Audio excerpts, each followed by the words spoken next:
Hi, I'm Jillybean Fitzhenry, and I'm excited to share another one of my acrylic painting lessons with you. You can find many more projects on my website, as well as all the brushes needed to paint any of my designs. Please visit jillybean.net. Let's get started with the prep on this project. What I've done so far is I've actually base coated my 11 by 14 canvas with some of the Decoart Americana Lamp Black. You could also use the Traditions Carbon Black. When I base coat canvas, I really love using the Dynasty Palmer brushes, and especially the bristle ones that have the oval shape to them. I use the 2-inch one to base coat my 11 by 14, but I'm just going to demonstrate what a nice coverage you get with this using a little smaller canvas and then the smaller size of the Palmer. So I'll put a little bit of black out on my palette, and I don't necessarily wet the brush first. You could, but not necessary. This is a little bit stiffer brush, and it allows you to get down into the pores a little bit easier. So I pick up a generous amount, or sometimes I'll even just squeeze it straight onto the canvas. But I want you to see what an awesome coverage I can get with this. So a lot of times all I have to do is one coat when I'm basing in a canvas to get started, and that sure saves a lot of time when you're trying to prep, especially when I'm doing mass production for my conventions. I have a lot of canvases that need to all get prepped at the same time. But take a look what a nice coverage I'm getting here. I've got a white canvas, and that's black and just one coat, and I would just let that dry and I'll be all set to go. So I'm going to set that aside. I do want to wash my brush really well after, but in the meantime, I'm just going to put it in a tub of water until I have a chance to really wash it properly with some soap and water at the sink. Another thing I do like to use when I'm cleaning my brushes is the Decoart Magic Brush Cleaner. This really does help get the stubborn paint out of the brushes, especially when the ones that where I've got it all dried near the ferrule. I can actually soak it overnight and get that extra out and just brush it out with a little bit of a toothbrush the next day. So, but using it to clean on a regular basis, it's a great thing to keep in your paint tote to clean your brushes after every use. Alright, so then what I've done is I've printed my pattern out on vellum, which is a see-through transparent paper, and I tape that onto the canvas, and then I take white graphite paper and slip that between. There is a right and a wrong side to graphite paper. Make sure the chalky side is down against your canvas. And you can make just a couple lines and then peek and see that it actually is transferring through. So when you start tracing over the lines, lift a little corner, make sure you've got it in the right direction. Otherwise, a lot of times we end up tracing the entire design and then only to find out that we had it upside down. We've got to start all over again. I've already actually got my pattern traced on, so I am going to take that off and set that aside for now. And I've got just the outline of the face on. I did not do any of the facial features yet. That will wait until after we get everything base coated in. The glasses are optional. Sometimes I put them on, sometimes I don't. Worst case scenario, you're just going to go right through them if they feel like they're in the way. For the ornaments, I only did the round circle because chances are when I do my greenery underneath, I'm going to mess into that circle area. So I'm actually not even going to base coat those in until after the greenery is done. The rest of the areas are just kind of basic little outlines of where the edges of the beard are, the edges of the fur of the hat. Not a lot of detail traced on to begin with. Okay, so what I want to start with is getting several coats on the face and the hand area, and that is going to take me a little bit of time. I'm going to show you how I get started here. Start out with the flesh tone, Decoart flesh tone, and I am going to use a larger brush for putting on the face. I do like to use the faux squirrel brushes in the flats because they are just a little bit more absorbent, a little bit softer hair than my normal brushes, and so I get a little smoother coat. They're also awesome for when you're doing watercolor painting. I'm going to scoop up actually quite a bit in my brush here, so I want a lot, and I kind of pat it in, really fill that brush so it doesn't take so long to get the base coating done. The direction that you hold your brush does make a difference. If I hold my brush straight up in the air, what it does is it scrapes the paint off as fast as I put it on. So try to lay your brush down a little flatter and get that just a soft layer of paint. And I want to put on as thick a coat as I can so that I can get done with this part. Also, when I transferred the face on, I went just a slight bit into the beard area with my pattern line because I want to be able to come on top of the flesh with some of those hairs after the face is done. Now when I go up into the very top of the hat, I want that to be kind of rough where it's connecting into the fur up there. I don't want a nice smooth line up there. So I've got quite a bit of paint going here, and I'm just going to continue basing this in. I'll give it 2 to 3 coats depending on how thick I get that paint on there, and then I'll come back after it's totally dry and I will transfer my face back on. So I've got 1 coat so far. I'm just going to let that dry, and I'll go on to other areas and come back into that. I also want to do the hand, but for the hand I'm going to actually switch to a round brush because I've got a lot of rounded areas, and it's going to be difficult using a flat or an angle brush to get into those areas. The brush that I'm going to be using a lot on the project is my Jillybean Dirty Dancer.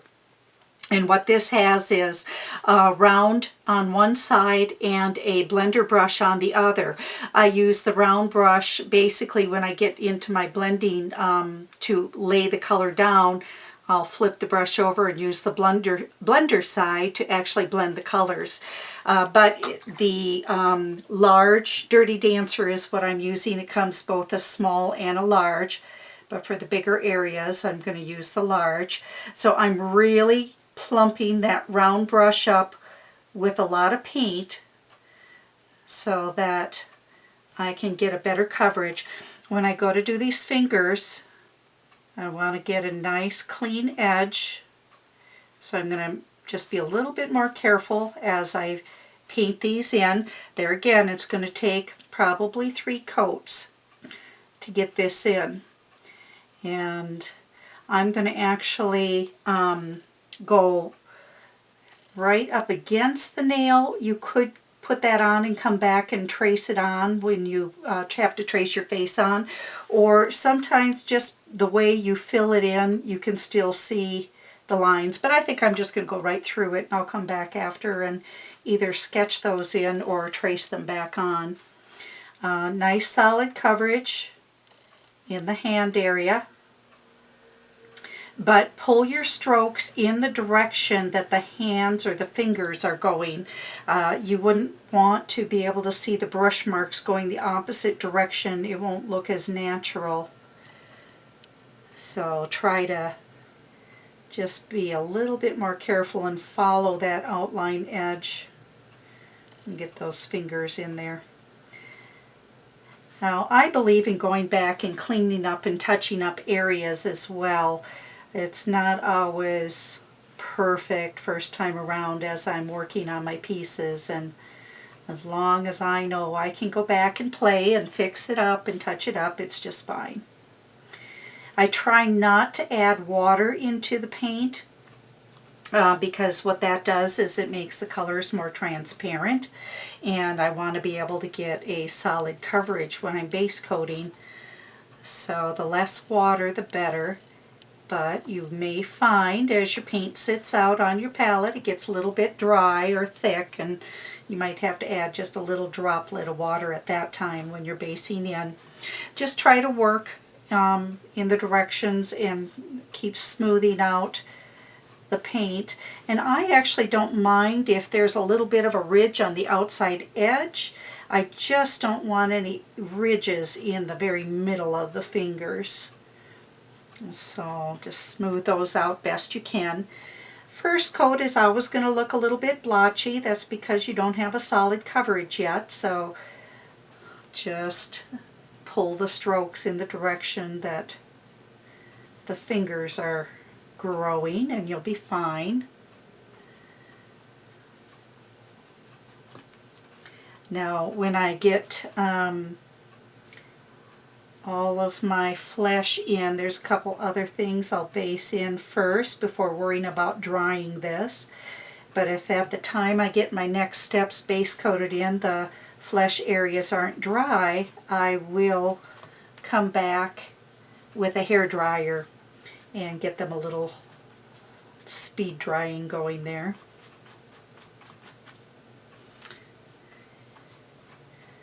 And just keep basing that in.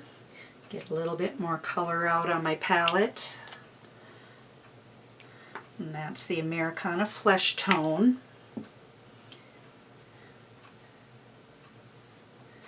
And I will probably come back and trace those fingers back on after, just so that you'll be able to see easier where I'm working. I can actually see the brush strokes, and normally I probably wouldn't base coat those back in myself, but so that you can see it on the camera here, I will. I'm also base coating in the lip. I want to leave this open area between the lip and the mustache, which is the inside of the mouth. I want to leave that black. So try not to get that filled in. You just want to get the lip and then go just slightly into the mustache on those outside edges there, so that when we put our mustache in, we'll be able to come back on top of the skin or the lip. Get that in there. Okay, clean my brush.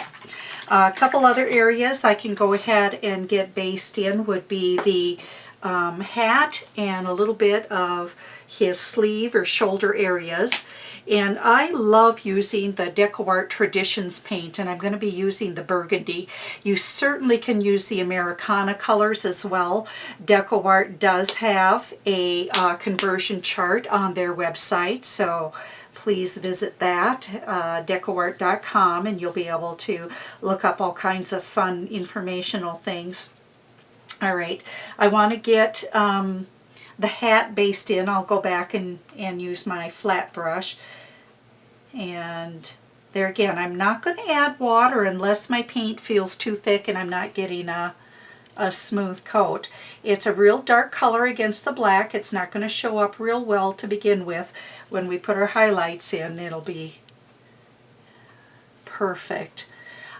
Make little fuzzy edges where it comes up against the fur so that we don't have any kind of a ridge where it touches the fur. Don't mind if there's a ridge on the top or outside of the hat. Just don't want it where the fur is, because I'll want to be able to pull that fur on top of this burgundy area. There's a little bit of shoulder or sleeve, one of the two, showing off to the left side here, right between the hand and the beard and the fur of the cuff. So get a little burgundy in there. And then there's also some off to the right side. I want to go up a little higher than where the edge of the eyeglasses are. I am going to be having green pine needles coming in here, but I want to just a little bit of a camouflage, so just kind of rough it in. I want to be able to cover those outside edges, so I don't want to see a solid line where I've stopped. And I want to go right up against the glass and right up against that beard area. but then when I come out away from that, I want it to just kind of disappear, so I'm just kind of going to dry brush out away from that area so that it'll be easy to cover with the other things that go on top. This is part of his shoulder or body, and it's basically hidden under quite a few different things, so just kind of camouflage that in there. Just a little bit of a dry brush on the outside edges so that there's no sharp edge. If you did get a real sharp edge out there, you could always dry brush a little bit of your black background color back in. Okay, and clean my brush good. All right, now my flesh tone areas are still wet, so I actually can go on to another step and come back and get some more in there.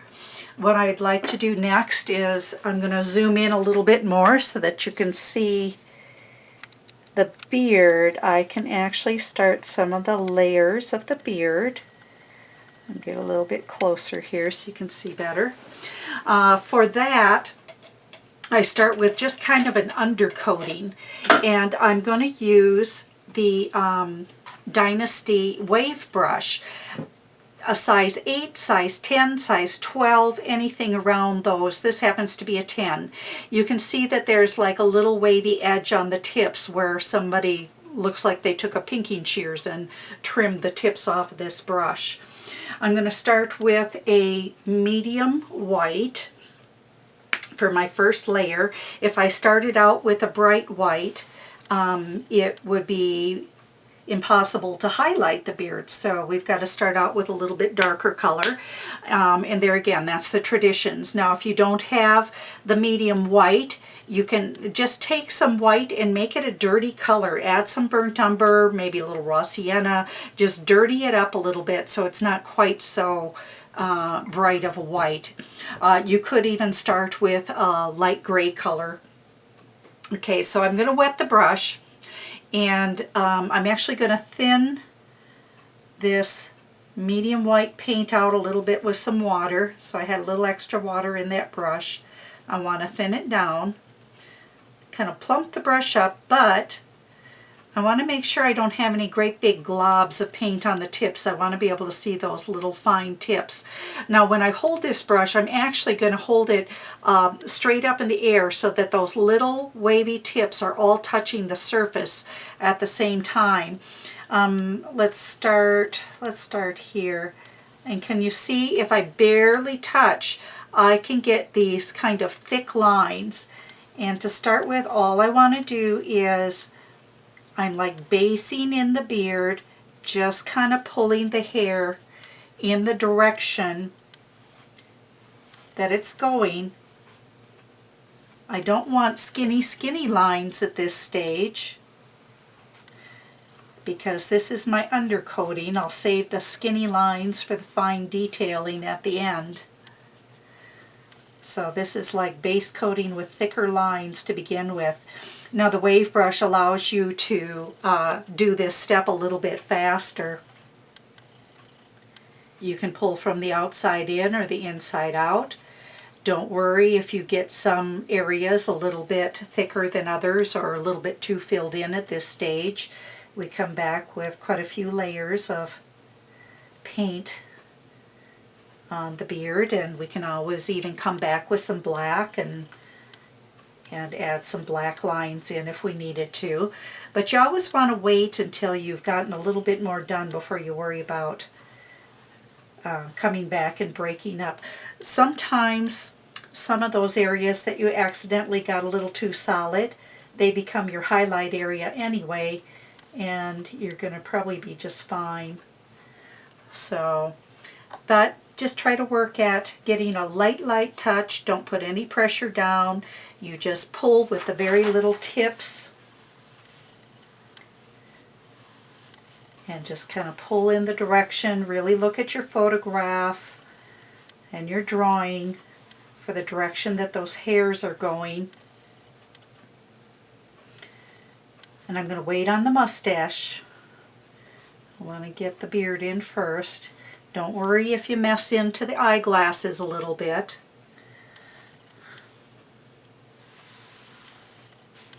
I want to have a little bit of movement going throughout the beard. I don't want it all just perfectly straight in one direction. And this is just my undercoat, so I can actually come back when I do some of my next stages and change the direction of the hair if I'm not happy with what I have at this stage. And every time I do a beard, it comes out slightly different. And your beard is going to be different from mine because it's just like your signature. We each have a little bit different flip or twist as we pull our brush. The same with when we write our name. It's always going to be a little bit different, the direction that we pull and twist. And so just get as close to the glasses as you can.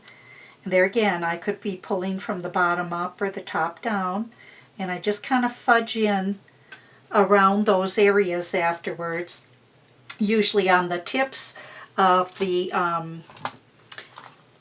beard. Let's move this so you can see the bottom now. Usually on the very tips or the little curls, I'll come from the tips, and you'll notice I'm not going the entire length all the way up. All I'm doing is worrying about those tips first, and then I'll come back and kind of connect things together.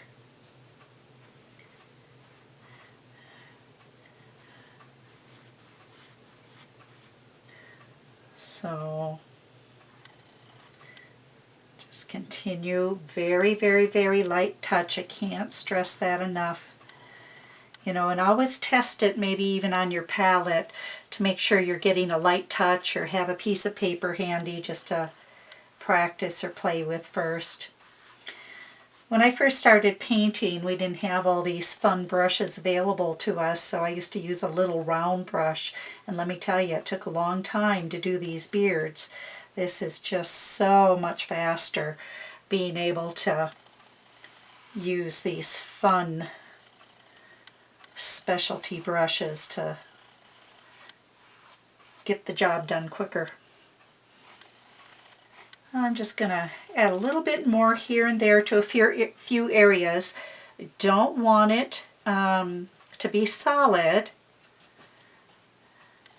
but I do want a fairly good coverage, but still seeing little hints of the canvas showing through, just not any great big black solid areas. They're a little bit more like gray areas.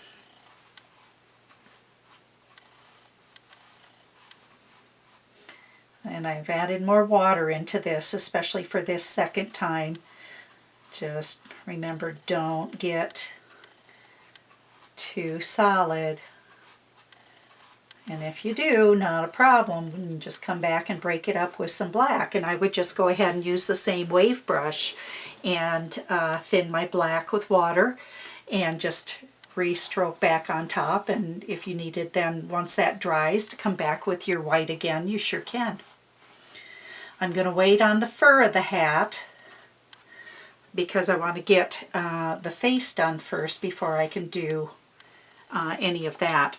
Alright, so now let's see. My face feels pretty dry, so I am going to clean that brush out with water. I'm going to come back and get another coat of the flesh on my face. There again, trying not to add water into the color, and I start in the center of the area because that's when I have the most color on my brush. And if I start right on the edge, when I first put paint on the brush, I would have a really thick ridge. So I'd rather get the extra color off in the middle of my area rather than having a thick edge to try to have to sand off or get rid of afterwards. Now this is looking like I'm probably going to be able to get by with just 2 coats. It's covering pretty well here. But I do use my paint pretty thick. I usually base coat a little thicker than most people. So if you need a 3rd coat, not a problem, but you probably want to stop and use a hair dryer in between, blow dry it. I usually try to skip around a little bit so I'm not having to do quite so much blow drying. And then when I do get my face trace back on, I will go ahead and get all the edges and everything, and then at that time, if I need to fix up like down here where the nose is and reshape all that, I'll just take some black paint and base in the area that I may have messed into, so that's not a problem. All right, then I'm going to go and get another coat on the hand. So I will switch back to my double-ended brush, the Jillybean Dirty Dancer, and get the flesh tone on there and get that hand base coated in.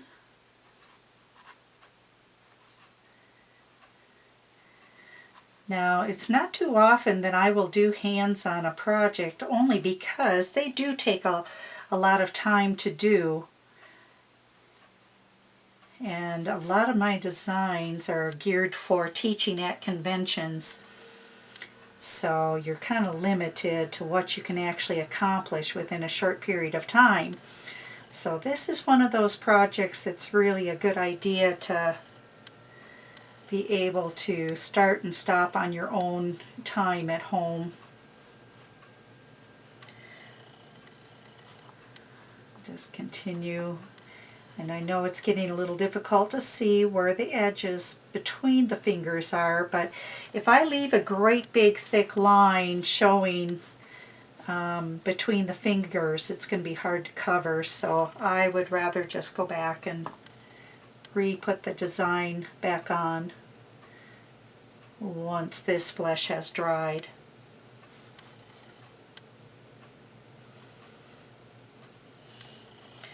Lots of paint, because it looks like I'm going to get by with just 2 coats on here as well.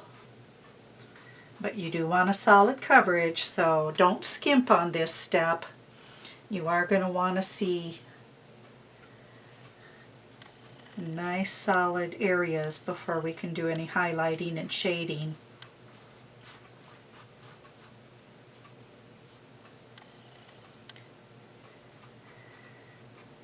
It's just about done.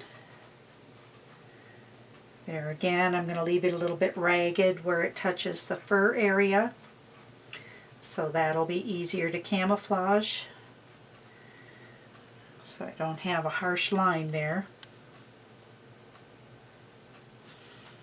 If you have trouble getting a smooth line on the outside edge, that's where I would maybe add just a little touch of water into the paint, so that I can go back and make sure that the paint goes down into those little crevices from the canvas, so that you'll have a smooth edge on the outer edge of the fingers and hand, or any of the other areas where you need a smooth edge.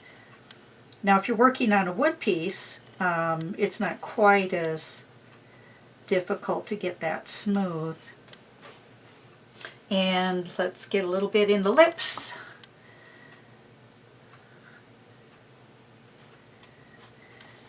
And then I think we're good to go. There we are. Alright, let that dry good. In the eyeglasses, I did forget to put a little bit of fur in there. So let me go back a step. Where the openings are of the eyeglasses, I do want to get a little bit of beard in there too. So just kind of fudge it in. You know, try and give it a little bit of movement so it's not just perfectly straight. Get up on those tips.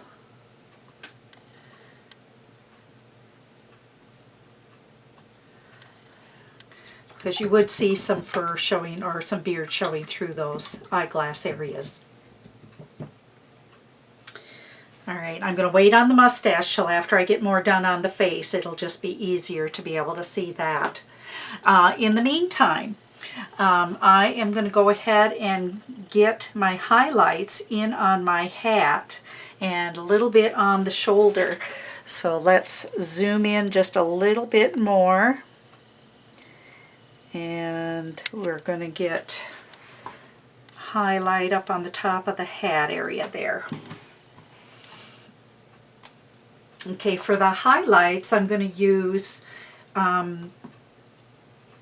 medium red light in the Traditions, and it's a really pretty kind of an orangey red color. So I'll put a little bit out on my palette. And you don't need a lot of this, any of these Tradition colors. They actually do work out really nice. I have a few options for putting the color on the top of the hat. I can stipple it on. I could blend it on.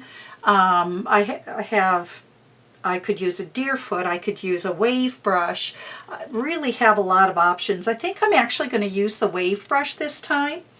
So I'm going to just pick up some of that nephthol red light on the tips of the brush, and let's start up with the very top, and I'm just going to kind of pat it, and to begin with it's just kind of looks like a little bit of a solid line, but I'm going to come down and I kind of run out of paint as I pull it down a little bit.